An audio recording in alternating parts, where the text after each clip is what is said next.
Hi అండి. Welcome to KKS vlogs. ఈరోజు కొత్తిమీర టమాటో పచ్చడి ఎలా చేయాలో చెప్తాను. విత్ టిఫిన్స్లోకి అయితే బాగుంటుంది. ఫస్ట్ మినపప్పు వేపుకొని పక్కన పెట్టుకోవాలి. తర్వాత ఎంత కారం కావాలంటే అన్ని పచ్చిమిరపకాయలు వేపుకోవాలి. మనం తీసుకునే క్వాంటిటీ బట్టి పచ్చిమిరపకాయలు వేసుకోవాలి. కొత్తిమీర టమాటో క్వాంటిటీ బట్టి కొత్తిమీర ఫ్రై చేసుకోవాలి. దాని తర్వాత టమాటో ఫ్రై చేసుకోవాలి. టమాటా కొంచెం బాగా ఫ్రై చేసుకోవాలి. మనకి రోట్లో చేస్తారు కదా, ఆ స్టైల్లో కావాలంటే నేను చెప్పినట్టు చేయండి.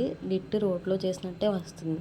కొత్తిమీర అంతలా వేపుకున్న తర్వాత టమాటా వేసుకోవాలి. టమాటా మాత్రం బాగా మెత్తగా అయ్యేలాగా వేపుకుంటే బాగుంటుంది.